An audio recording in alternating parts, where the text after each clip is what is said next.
What is up, friends? Welcome back for some more of Fargo. Things are really heating up right now. Last episode was incredible, and I'm not exactly sure where the story is going to go from here. Obviously, Ed just kind of took off by himself at the end, even though that's probably not the wisest move right now. And Hansi, I think, is just going straight after him, and so I assume it won't be too much longer before he actually runs into him again, and maybe is a little bit more successful this time. But also, last episode kind of left a few little cliffhangers for us. One being, I don't really know if Dodd actually died in that episode. Obviously, Peggy zapped him quite a bit there, and so if anything, he's probably going to be a little bit worse for the wear, even if he is still alive. And then the kitchens or the one surviving kitchen and Mike Milligan showed up to pretty much annihilate the whole Gerhardt property, but I don't know if they survived as well. So a lot of questions that hopefully will be answered soon enough. Hopefully you guys enjoy watching along with me for this episode, though. I'm excited to get into it. So let's go ahead and jump into episode 7. There's a word for that. It's called managing up, which, if you want to rise to any kind of power in this organization, is something you'd better learn. This is a new character right here. Didn't expect him to introduce anybody else. I'm not sure if it's just a side character or not. They, the powers that be, they need to know.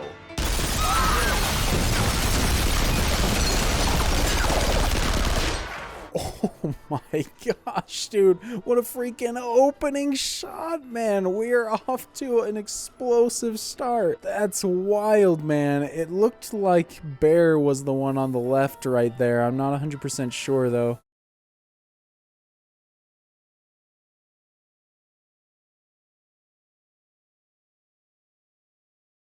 Well, dang, man, I guess they are still alive, so that's good because I do like their characters and that whole dynamic, but I'm curious who they were burying right there.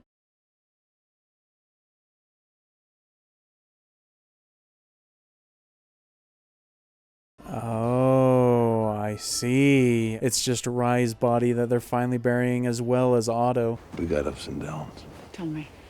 Go see to lunch. I'm grown. I can hear. I don't want her listening into any conversations right now, considering it's still a little bit up in the air if she's still on Mike's side. We got 5 of theirs, but they fell Roost and Seymour. That means South Dakota's turn. Which Bear now tells me is where they got the president's faces up on the side of a rock. What the heck? Yes, that is the famous location. It's interesting that the war is kind of like expanding above just this location right here. You're just men. It's not like my dad's the shark in that movie. We're gonna need a bigger boat. He sleep. I swear I thought your father was the problem, but you're two of the same. Oh man, she's lashing out. I mean, I can't blame her the way that she's just talking about her dad and her family like this. She has so many issues with them. I shouldn't have hit her. Hitting's the least of it. Not enough of us left to start telling the truth. That's a good line right there. I like that. But that is a good point because it feels like every bad move one person does to her makes her go in the other direction. And so you gotta really treat her carefully. It's funeral day. We waited till the dirt settled, but now I need you to come with us. Me, he should be taken. No, you're good. Floyd? Shoot, man, she's actually being brought in. I didn't expect that to happen all of a sudden. And I haven't really mentioned it too much, I think, but I do like how this season has taken on kind of a much grander scale compared to season 1. I do like the change of pace. Sorry to hear about Otto. They shot him in his own home. These Kansas City Hosenscheiser. Children sleeping upstairs. Savages. Interesting. So was that their intention initially when they went to shoot up the Gerhardt household, was specifically to get Otto, or was he just an unfortunate casualty? The butcher of Laverne killed my boy. I've known Ed Blumquist since short pants. If he's working for the Kansas City mob, I'll cut off my toe. I can't believe that she and the rest of them still think Ed is working for him. That's unfortunately hilarious. You know these Kansas City fellas. Point us in the right direction there. Give us something actionable, and maybe we make this whole northern expansion unpalatable. I'm not sure what she's gonna do in that situation because she definitely wants to get rid of the Kansas City Mafia, but at the same time, can she stand any more casualties? When they killed Bulow, you said this Gerhardt outfit was a stuffed shirt. Now I'm standing here with blood on my socks. Braverman stood for you. Who is Braverman? Is that perhaps the mysterious guy all the way back in episode 1? Because I feel like that guy still hasn't popped up yet. A man should be judged on the content of his character, not the color of his skin. Yeah, he's dead. You're gonna need a different quote. You got 2 days, then I'm sending the undertaker. Bro, excuse me? The Undertaker? What a freaking name. That sounds super intimidating. That timeline also scares me as well. 2 freaking days? That is a short amount of time. Son of a... What do you want, little girl? You were supposed to kill my dad, not the old cripple. Oh gosh, man. So she actually was hoping that Dodd was gonna be there and die. Interesting that she came in here angry at him. I thought she was coming here to plot more. Would you say you're her favorite? Who? The mater familias, firstborn granddaughter. She's always the shine on the apple. Oh, God. Oh my gosh, dude, they're gonna freaking kidnap her and use her against him. I knew it was a bad idea to go back there.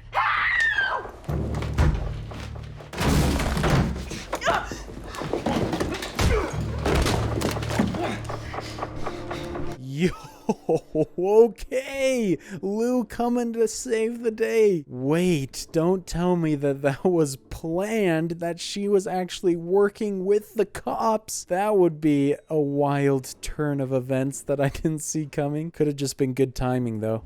I'm a big girl. You don't have to nursemaid me. Floyd know you're here? Yeah, I've seen you around up at the compound. I love this shot, man. So cool. But also this dialogue tells me that they just got lucky being here or they followed her, but I don't think she was aware. Oh,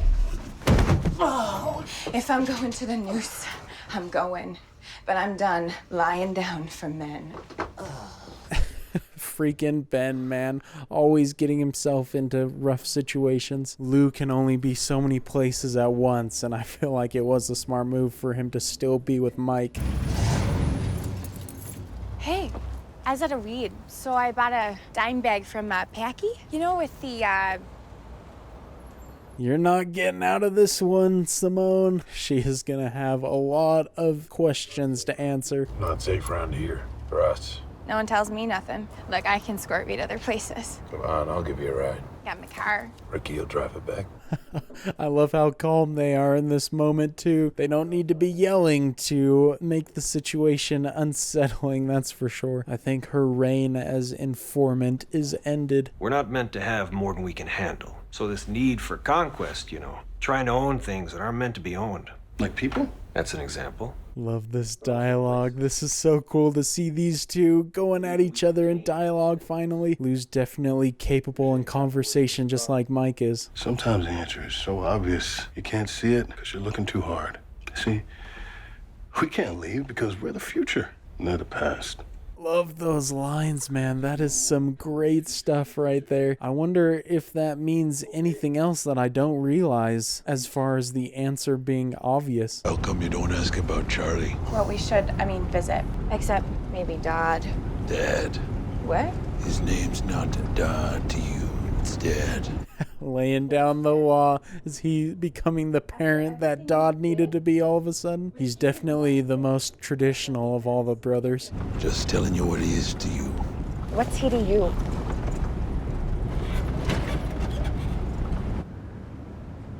Interesting that he chose not to answer right there. Also, where the heck is he taking her right now? Come. You're scaring me.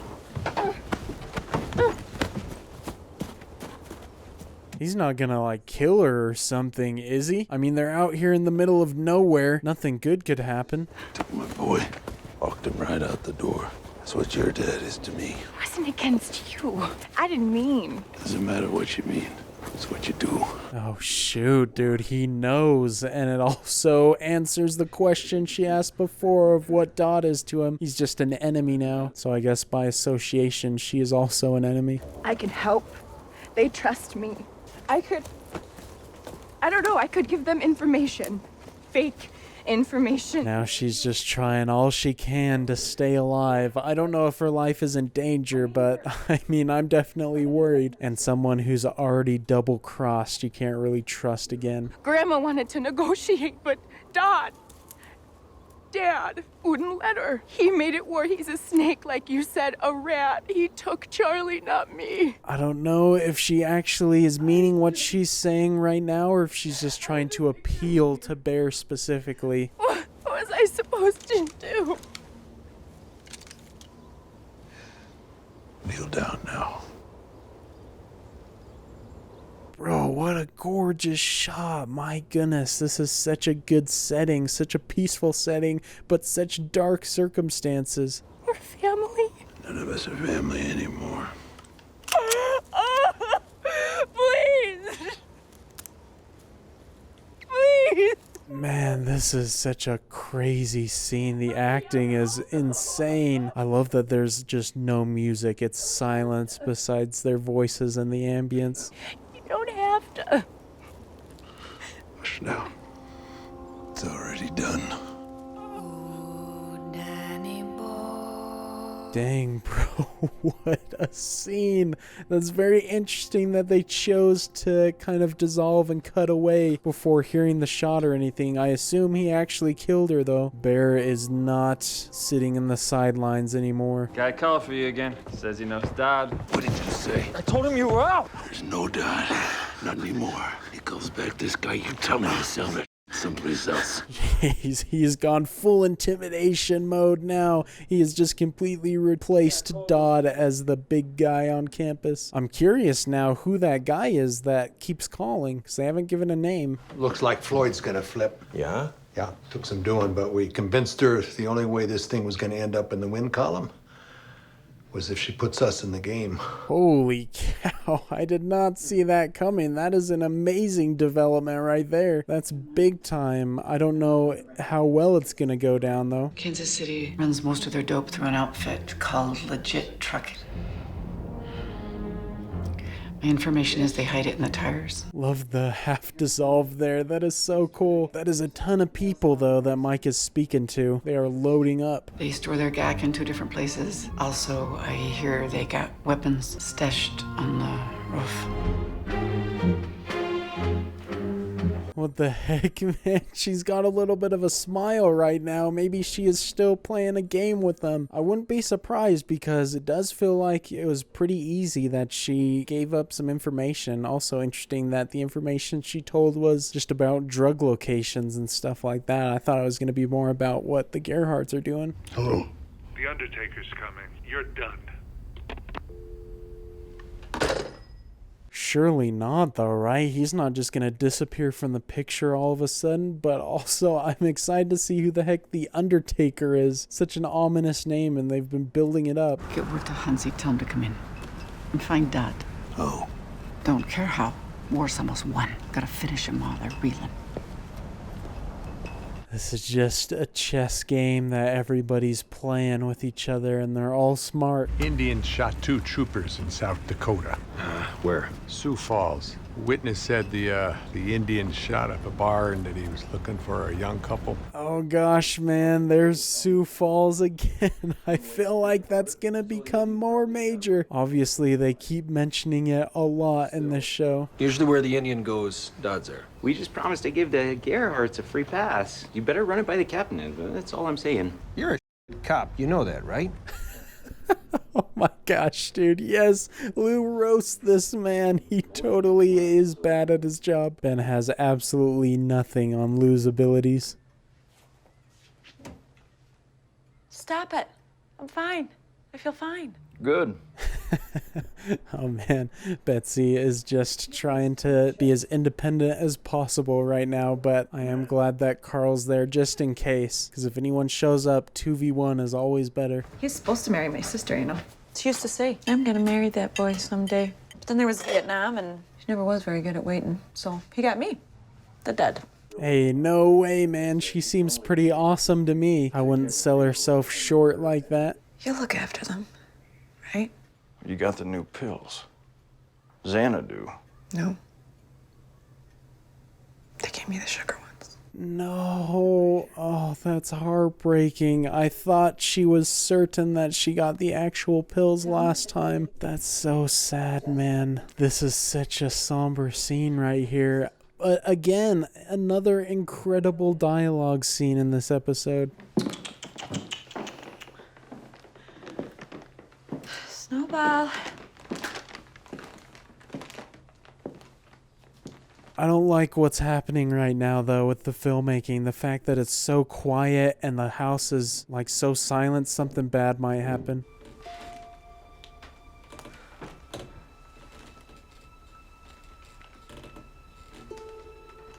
Yo, what the heck is that? What are all those symbols all over the wall?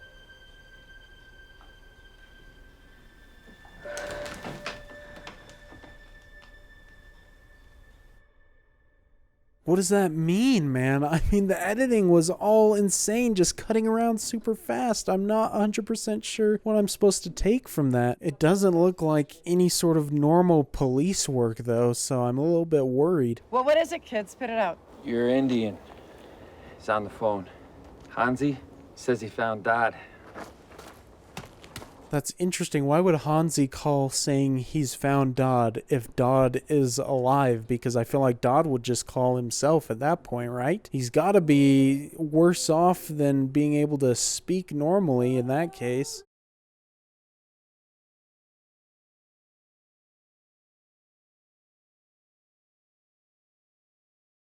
So which one of these guys is the Undertaker? They all look pretty intimidating, I'm not sure. They don't necessarily look more capable than Mike, though.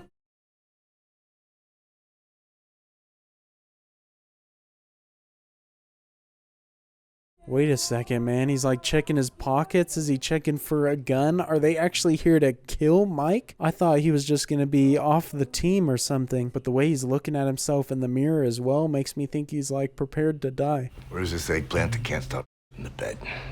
Gentlemen.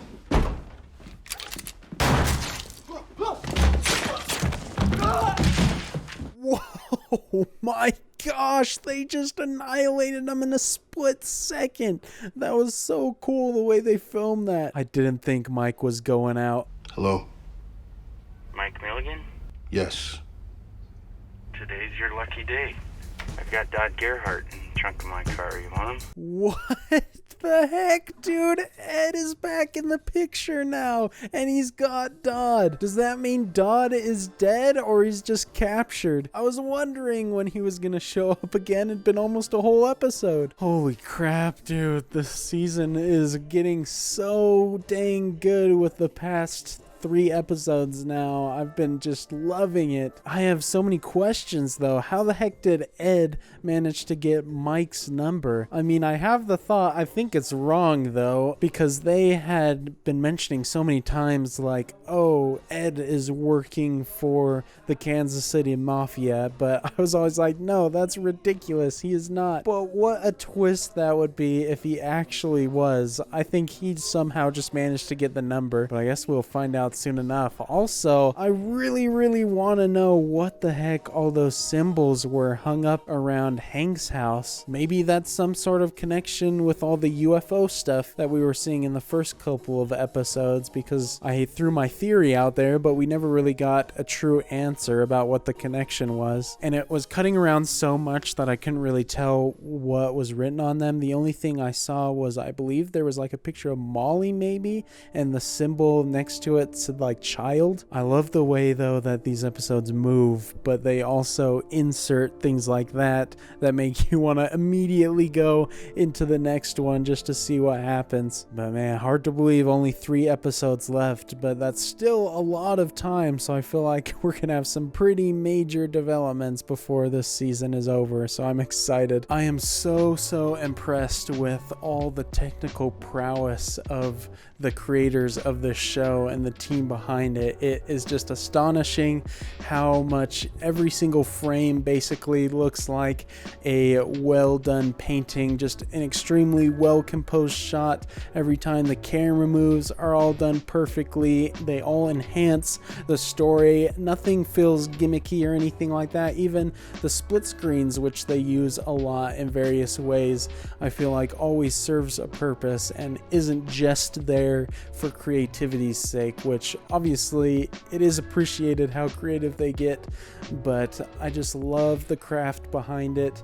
And obviously all the cast, I was super complimentary of this episode. They're doing a great job, and so I can't wait to see what direction the story takes next. I feel like I've mentioned everything that I have questions about or what I'm wondering about right now, and so I'm really hoping the next episode answers a lot of those things, specifically the Hank stuff. I think that is what I'm most interested in right now, and maybe those of you who have already seen it could be scrambling to tell me how obvious whatever it is, but so far I don't really know what it is. Hopefully the show will explain it soon enough, though. I'm sure Betsy will tell somebody. It will come up again, I have no doubt. But I hope you guys enjoyed watching along with me for this episode. It was incredible, and so I look forward to seeing you all in the next one, and until then, peace.